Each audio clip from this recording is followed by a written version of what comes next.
Let's begin with the Lord's Prayer. Our Father,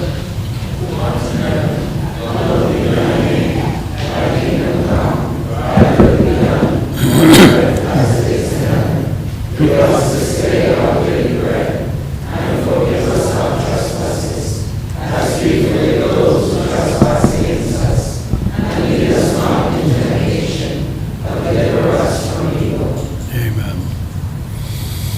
Well, good afternoon. You can sit down or you'll be standing for a long time.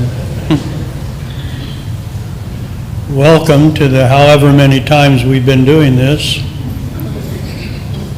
The Archbishop thinks it's 17, but I don't know. It's a long time. And I just turned 82 last month. So,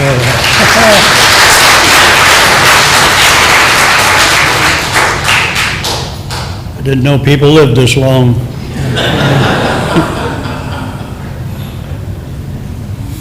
First time we did this, I was very skeptical about whether anybody would show up.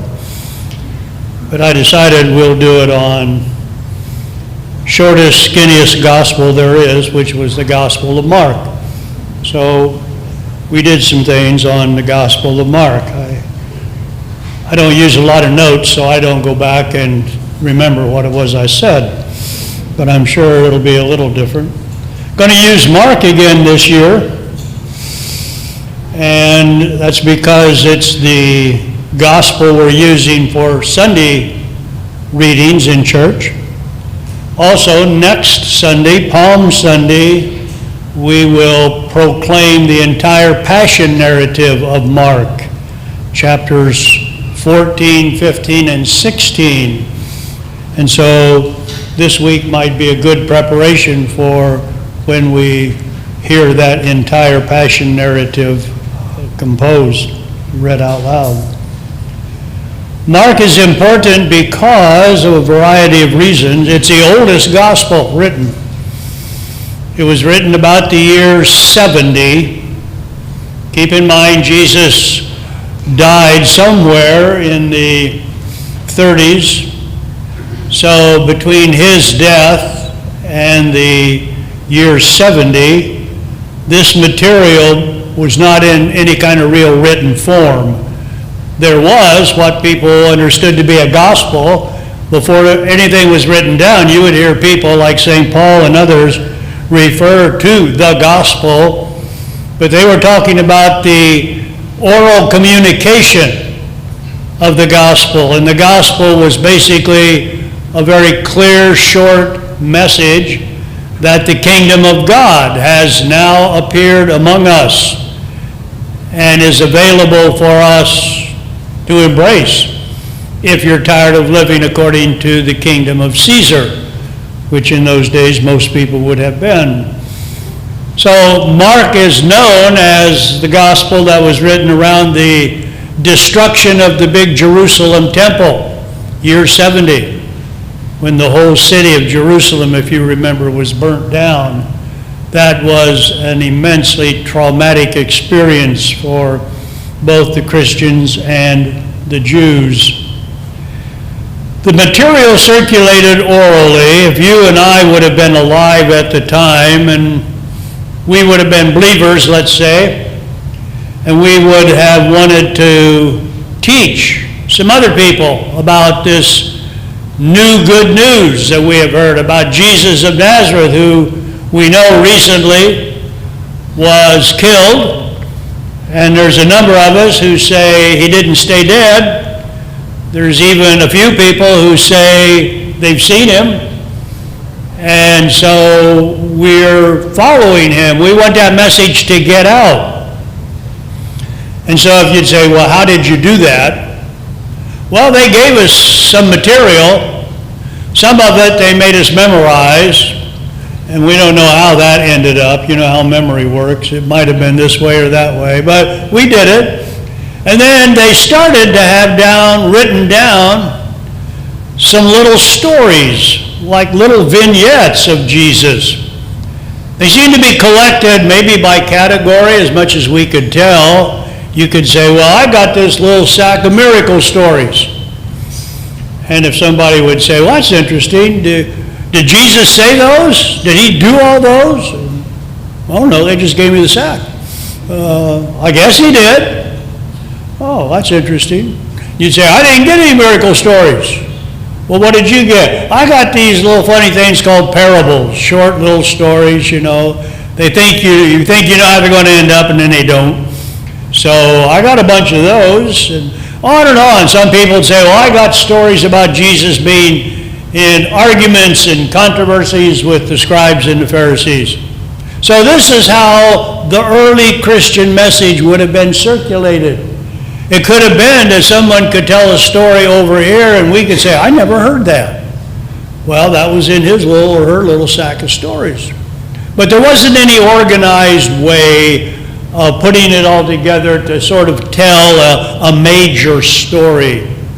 But about the year 70, based on that destruction of the temple, what was going to happen to the early Christian followers, what was going to happen to the Jewish community, it became apparent to some people anyway that we ought to put this in a more organized form. And so it was this person, we don't know exactly who it was, but the scriptures give him a name, Mark. There's 4 of these things, Matthew, Mark, Luke, and John. If you could have gotten a copy of one of those early Gospels, there wouldn't have been anybody's name on it. It would not have said the Gospel according to Mark. It would just start out, the beginning of the good news of Jesus Christ, so on and so forth. So it wasn't until later that these names got attached to these documents. Some people think the names are real important. They were picked, not necessarily because they were the real people, but they were picked because they had some kind of an authority. They were understood, Matthew, John, to be real apostles. Others, Mark, well, he hung out with Peter, so that gave him some inroad. And we weren't quite sure. So the names they're not that important. So if somebody comes up to you and says, you know, Mark really didn't write that gospel, we don't know who that person was, just give them a smile, you know, well, that's good. We're happy to hear that. That'll make our day. It's Mark for us, so we'll call it Mark. Well, why was it written? The oldest section of this gospel, it's the skinniest one, so there's only 16 chapters. And the oldest section of the gospel starts in chapter 14 and goes through the end of the gospel, chapter 16.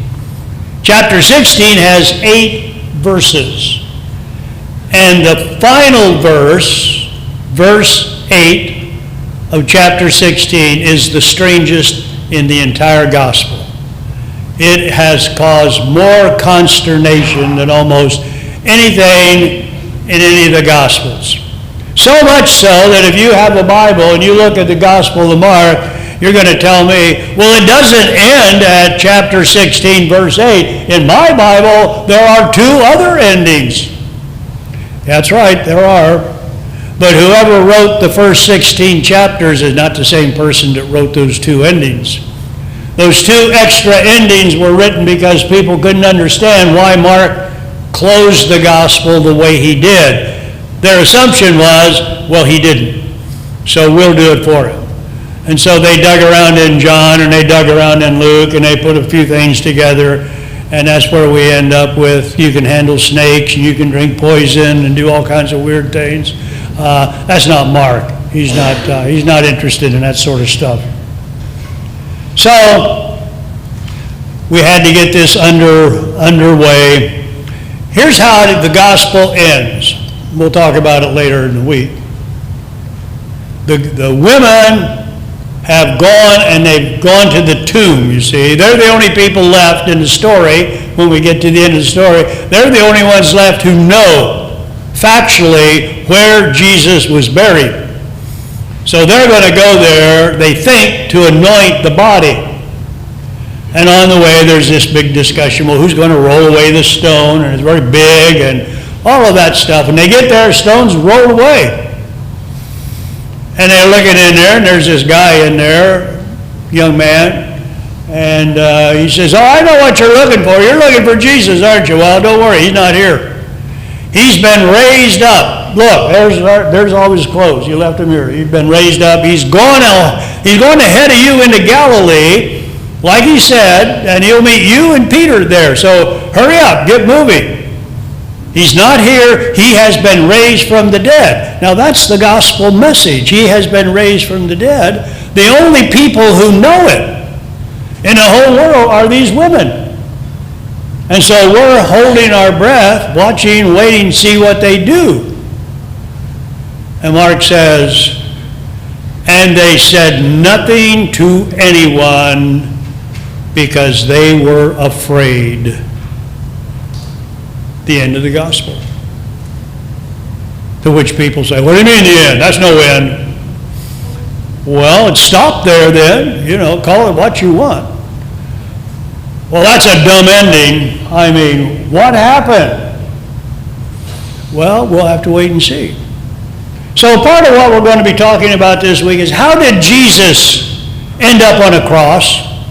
What was it that was going on in his life at his time that was considered so threatening that the Roman government felt he was certainly an insurrectionist, and the Jewish authorities thought he was just a renegade Jew who blasphemed and did other kinds of things, especially he broke many of the purity laws, and so we think that he's a danger that way.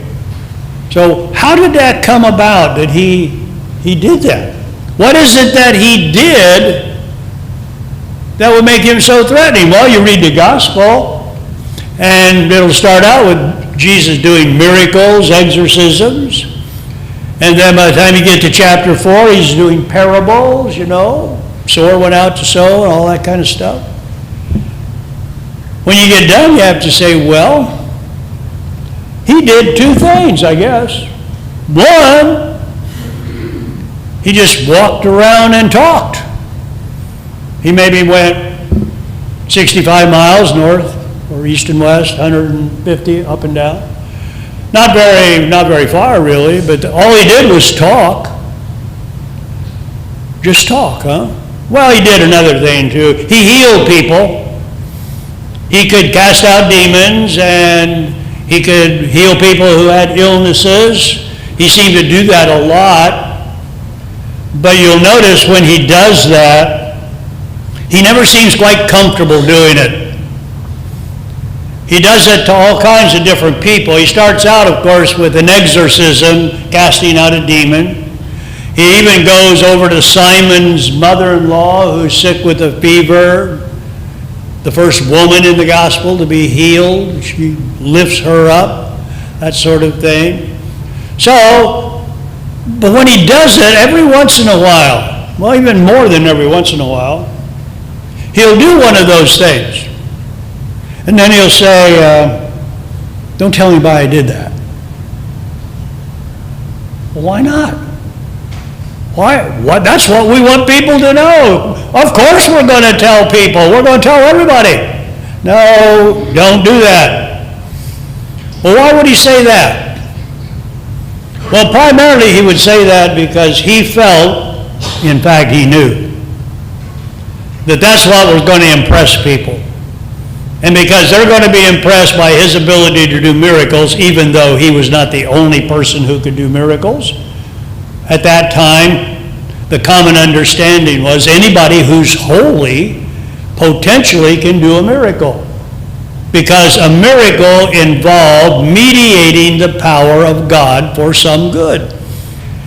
And if you were a holy person, you were understood to have the background needed to mediate God's grace. And so therefore, it would not be uncommon for us to know several people who had that kind of holiness. Maybe we even had witnessed one or two of those things. So that would not have been really outrageous for us. We would have seen it and heard it. Maybe we didn't do it. We didn't have that kind of holiness, but others would. But nobody would go from Jesus could do miracles to say, and Jesus was God. Nobody would make that connection. But what they would do, and what he didn't want them to do, was to identify him and what he was about as simply one more grand miracle worker.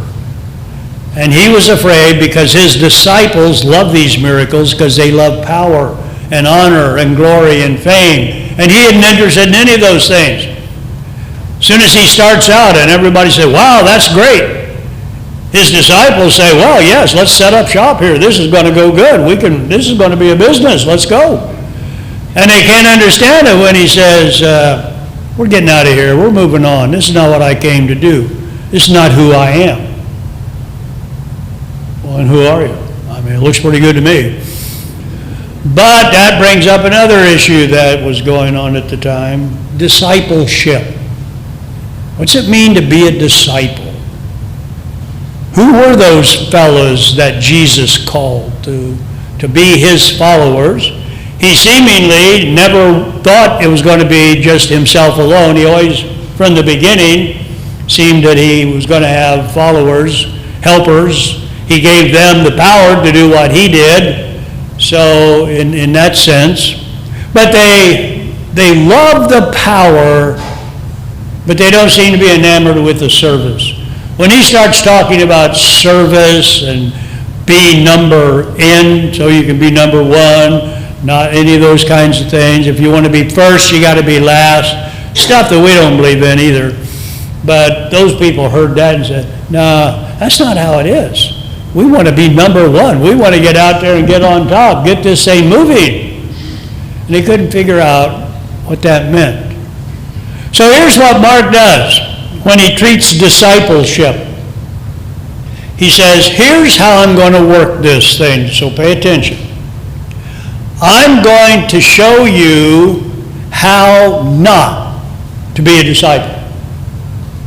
How not to be a disciple. And this will be a little confusing if you don't pay attention. And here's the way I'm going to do it. I'm going to use my disciples in this story as examples not to follow. Don't be like them. Well, why not? Because they don't catch on. All they're interested in is power, fame, glory, honor, fortune. They don't understand who I really am and what my message is about, and therefore they get it all confused. Don't be like them. And so in this story, now keep in mind, Gospels are stories. We are paying attention to Mark's story of Jesus. Some of the things in the story are factually verifiable. There are people in the gospel stories that we know really live. There are places listed in the gospel stories that we know are real places. You might have even visited some of them. So we know that there are factual, historical aspects to these stories, but that's not their purpose. The gospel writer feels free to change things if he wants to make his story better. And so in Mark's gospel, the disciples come out as total failures. Now right away people say, is that true? He picked it. Oh, really? Well, historically, no, that's not true. His disciples historically were not failures. But in his story, in his gospel, in the way he wants to talk about who Jesus is and what he's come to do, yes, they are failures because they don't understand him. And the reason Mark is telling us that is saying, so don't you be failures. Don't you do what they did, because it's a dead end. They don't even get to the end of the story. They're out of here in chapter 14, verse 50, and they all fled. That's it. Well then, if the disciples aren't the disciples, and we want to be disciples, who are we going to follow? Who's left? To which Mark would say, well, I'm glad you asked. Here's who's left. Jesus. He's going to be portrayed in Mark's gospel as the ideal disciple. Now, this offers some challenges to Mark. How am I going to portray Jesus as the ideal disciple? I have to do several things. One thing I have to do is make him reachable. If I'm going to tell my people that they need to follow the teachings and actions of Jesus, then they better be able to see that as something they can really do. Unlike, for example, if we were reading the Gospel of John, and somebody would say, you should literally try and follow as personal examples the Jesus you find in the Gospel of John. Well, forget it. You won't ever do it. The Jesus in the Gospel of John is almost totally divine all the time. And he does miraculous things and very interesting things, but things way beyond us. And John doesn't create that story for us to follow Jesus as a disciple. But Mark does. So one of the things you'll find in the Gospel of Mark, and sometimes it upsets people, of all four Gospels, Mark portrays Jesus in his most human form. He is portrayed while he is on earth as mostly living out of his human nature.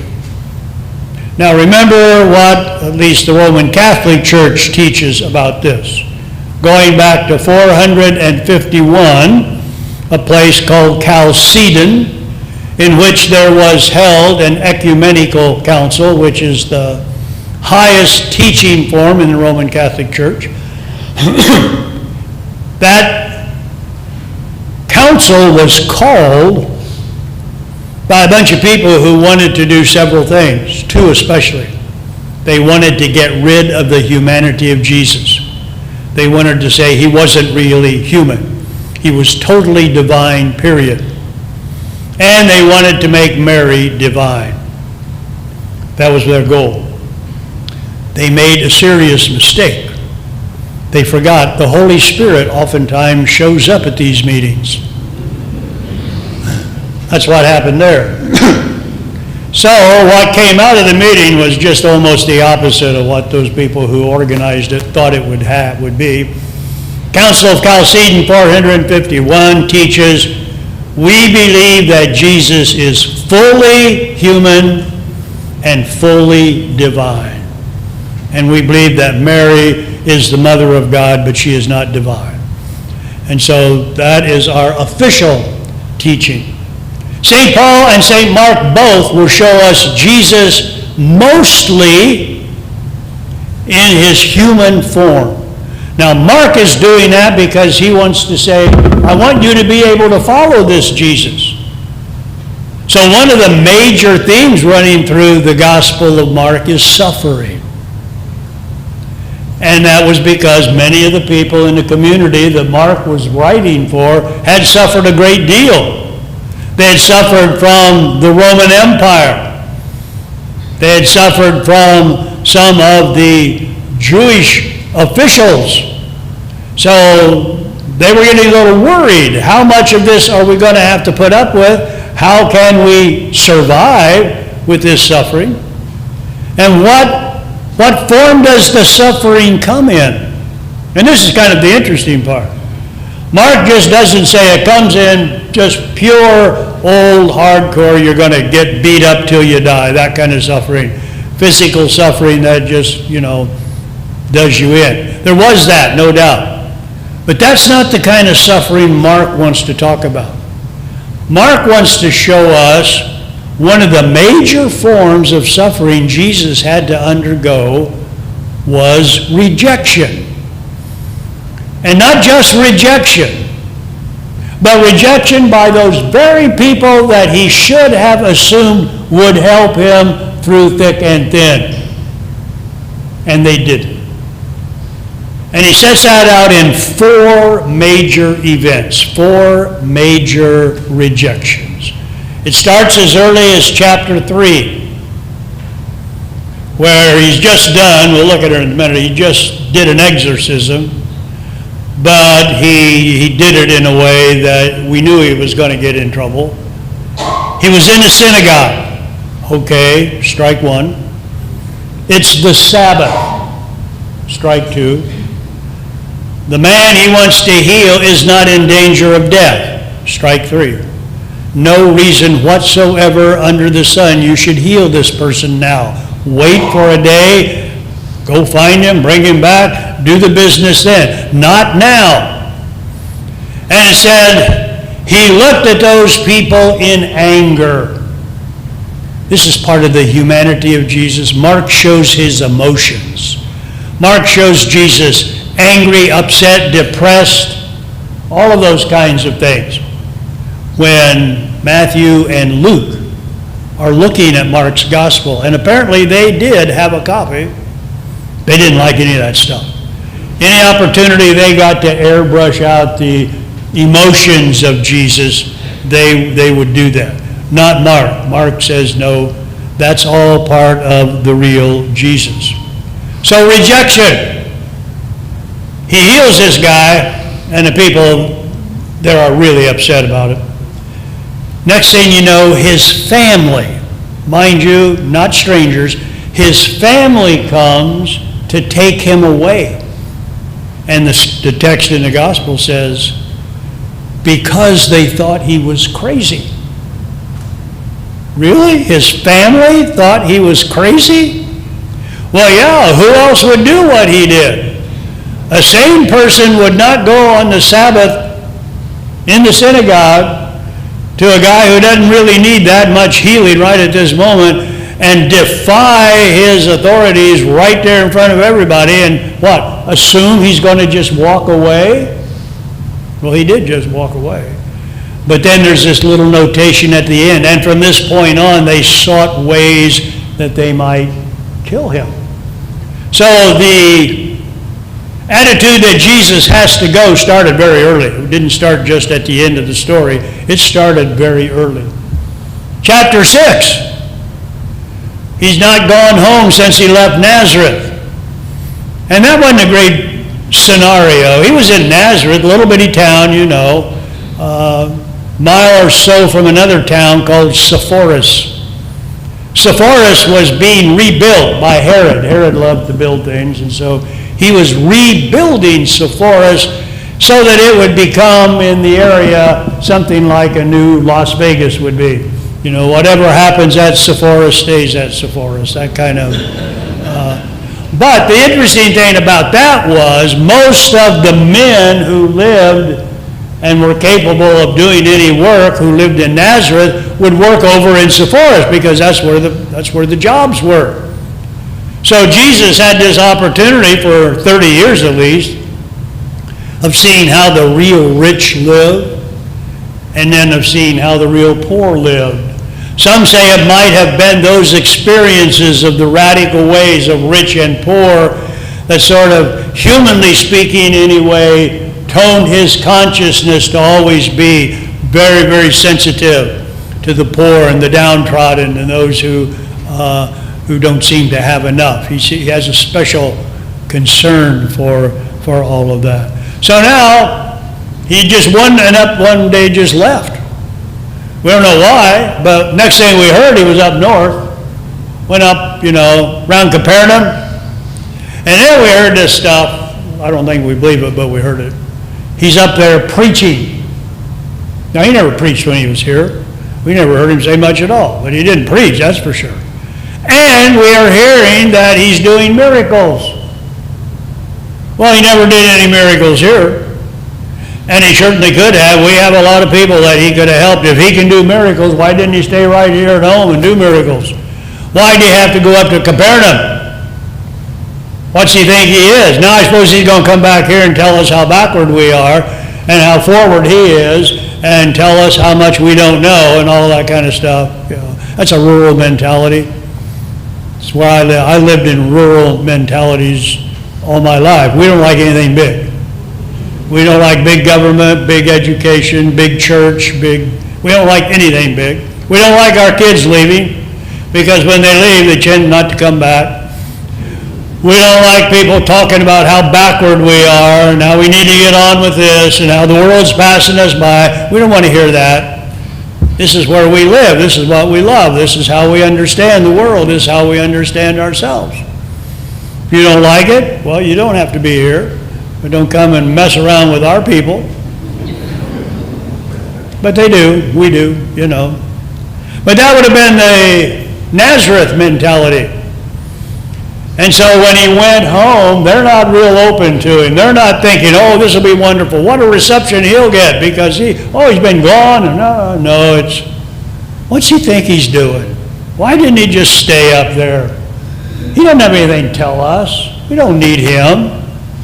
They thought he was a fraud. At the end of that story, Mark has Jesus say, and he could do no deeds of power among them, because they had no faith, their hardness of heart. That's the second rejection.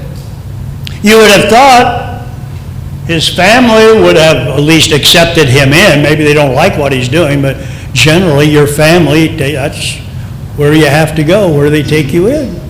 His hometown ought to have known. I mean, he lived down the block forever. Everybody knew how he was. He was always, upright person. Now, they think he's a fraud. And then when he gets his disciples and it gets to be apparent that he's in real trouble, one of his disciples has already betrayed him and got him all set up for being captured. And finally, when they capture him, it looks like they're going after a whole army. They're only going after one person, and somebody who didn't have any reputation of violence whatsoever. And they bring a whole truckload of people to haul him in. And then at the end of that chapter, chapter 14, verse 50, it says about all the disciples who could have and should have helped him there physically as they were going after him. They all fled. So that's the end of the disciples. Shouldn't they have accepted him? Shouldn't they have known him? Shouldn't they have gained some insight? Well, they didn't. And the most controversial rejection comes at the end of the story. Finally, they catch Jesus in what they think is a very serious breach of religion.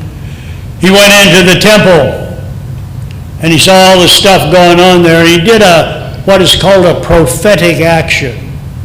Rather than speak the prophecy, he acted it out. The prophets like Isaiah, Jeremiah, especially Ezekiel, he did some really crazy things. But they understood that was another way of proclaiming the message, not just by what you say, but how you say it perhaps and what you do. And so Jesus went there and he started dumping out the money changers' coins all over the place, and he started yelling at the people who were selling animals. Now, there was nothing wrong with any of that. Everybody in that area, if you'd stop and say, are you glad we have money changers? Absolutely. I said, well, I can pay my temple tax. I only get paid in Roman coins, and they won't take them here. But they do have exchanges, so I get to exchange my secular money for temple money, and I can pay my temple tax. It's a great convenience. And a long time ago, I quit trying to drag my own animal down to sacrifice because it can have no blemish. And I always would argue with the priest who would say, well, it's really a nice animal, but you got this blemish. No, that isn't. Yes, it is. Sorry. You can't use this animal, but I have one I'll sell you. And they didn't rip people off, but I think, well, I dragged my own animal down there just to be told it doesn't work. I'll buy one from them and it'll work okay. So they would not have understood any of that stuff as being somewhat bad or just rank commercialism. What he's saying with those symbolic gestures is not just that it's bad to buy and sell in the temple. He's saying this whole place is corrupt. The whole place ought to go. It's the same thing Jeremiah the prophet said back in chapter 7 of his prophecy, where he's standing there on those steps, remember, looking out at his own people, and he's got the temple back here, and he's saying, this thing's going to go. It's going to go down the tubes. You might as well just pack your bags right now and go into exile, because it's too late. It's too late to repent. It's too late to do anything. You had your chance, and it's over. Well, you can imagine how well that went over. And of course, immediately they tried to catch him, tried to kill him, but he had friends, and so it didn't.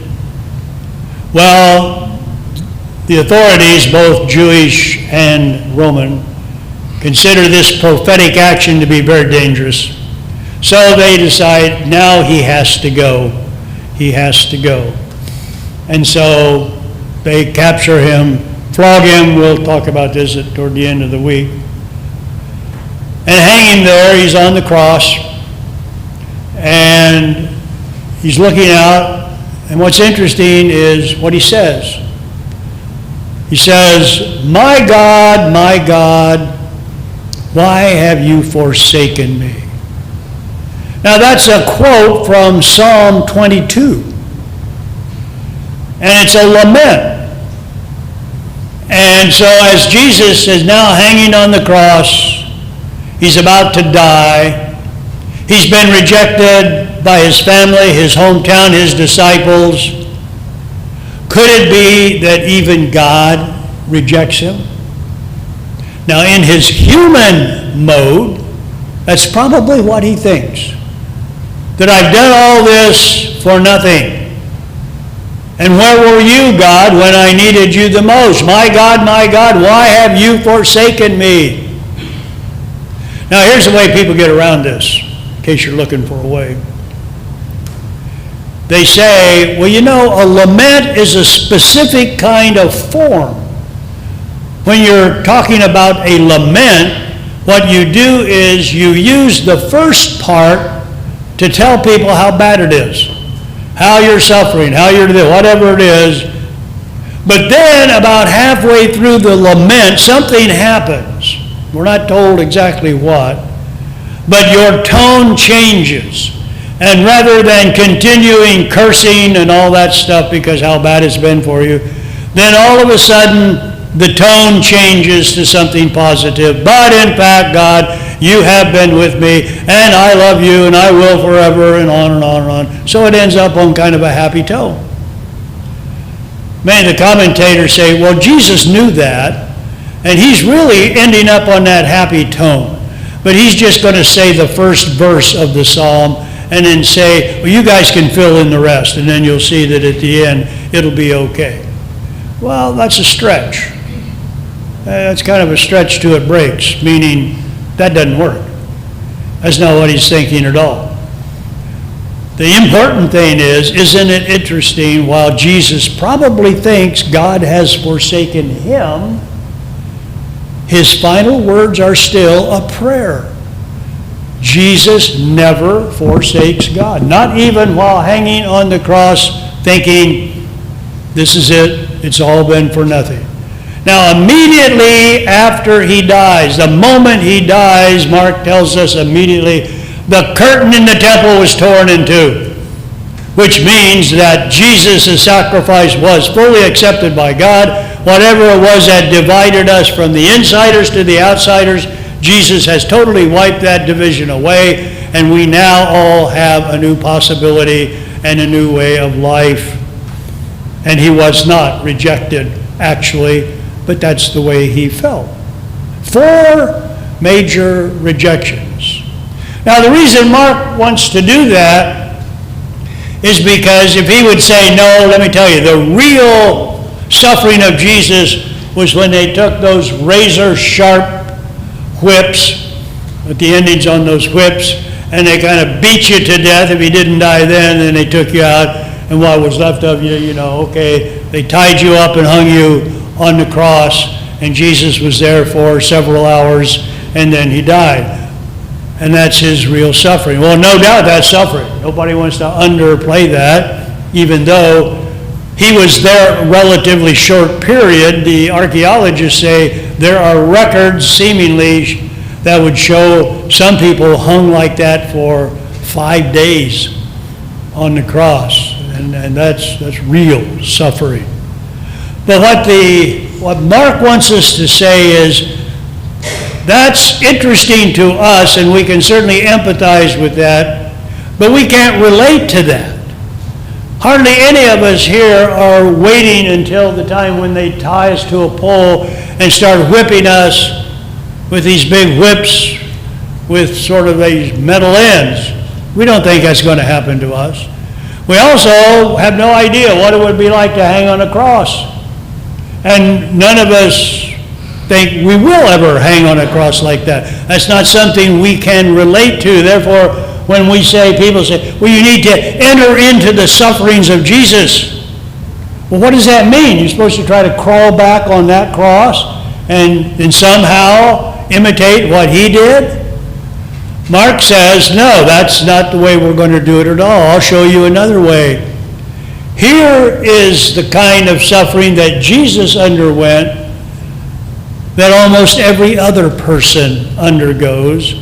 And once you've undergone this, then you know there's nothing really more serious, more painful than when you are rejected by somebody or somebodies that you are absolutely convinced should support you. What is more painful than having a spouse leave, a child die? There's all kinds of ways that we have been faced with this kind of real suffering, where I can understand why they didn't like me. They never liked me. But this is my hometown. This is my group.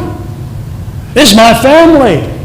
I don't care that they think I'm crazy, but they need to accept me. They ought to, of all people. My disciples, hand-picked disciples, and they don't work. And then my God. And we've been there too. We know people don't like to admit it, but sometimes God just really messes us up. Sometimes we wonder, where on earth or any place else is this God? Where were you when I needed you? And then, of course, the rest. That kind of suffering, and we've all experienced somewhere, similar kinds of things. It takes a long time to get over that. It takes a lot of serious grieving. And once you've been there and know that, then you know what it means to suffer as Jesus suffered. That's a unique perspective on the part of Mark. The other Gospels don't necessarily go in that direction, but certainly Mark does. And that makes this Gospel, a very, very powerful situation. Since Mark knows that we got to get on with this, I'm not going to do all the stuff the others did. I'm going to address the humanity of Jesus first, because once people start reading my gospel, Mark says, they're going to wonder what I believe. And so I'll just, in the first chapter or so, I'll just tell them. So these other gospels that eventually we read, now another thing to keep in mind as we're reading Mark is the only gospel we would know, because Mark was written first. Matthew and Luke used Mark when they wrote their gospel. John had access to material similar to what Mark had. But Mark is the one who has this material and puts it together in this peculiar way. So what Mark wants us to do is to not start it like he does Matthew and Luke. Matthew and Luke start out with a wonderful little story about infancy narratives. With Luke, you have the infancy narrative based on Mary. With Matthew, the infancy narrative based on Joseph. So what does Mark do? Well, Mark says, okay, here's how I'm going to start. I'm going to tell you exactly what I believe. So listen carefully, because I'm not going to go into those other stories that you'll read later on, even though you have not read them yet, because Mark's the only gospel you know. You don't know about an infancy narrative, because you've never heard of one. Mark doesn't have it. You don't know about a Sermon on the Mount. You don't know about the Lord's Prayer. You don't know about the woman at the well. You don't know about the Good Samaritan. All these things. And because of these, a lot of people don't like Mark. Like St. Augustine, St. Augustine hated Mark.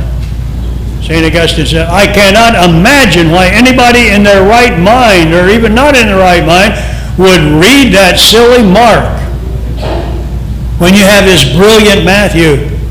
Mark is nothing more than a cheap summary of Luke and Matthew. Nobody ought to read it. So for hundreds of years, nobody did. Then about 100 years ago, some scholars discovered, we might not like Mark, but Mark is at the bottom of Matthew and Luke. Mark is providing the background for those other gospels. Maybe he's a little more important than we thought.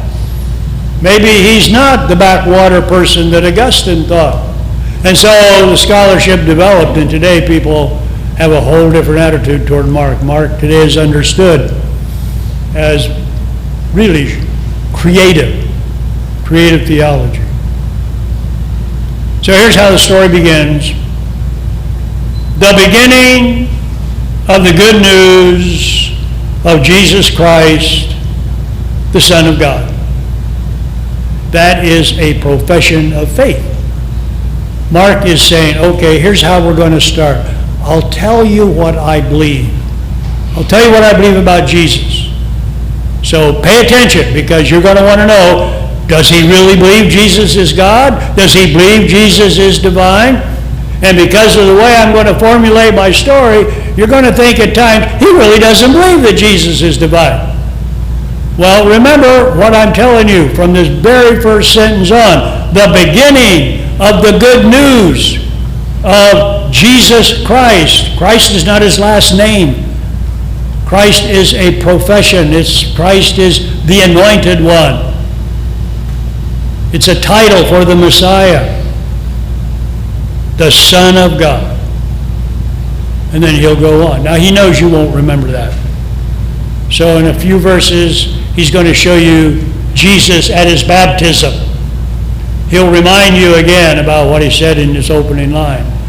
And then, knowing you probably missed it there too, when he gets down to the transfiguration, all of a sudden his voice will pop out again. So we're going to have plenty of opportunities to hear how Mark understands the divinity of Jesus.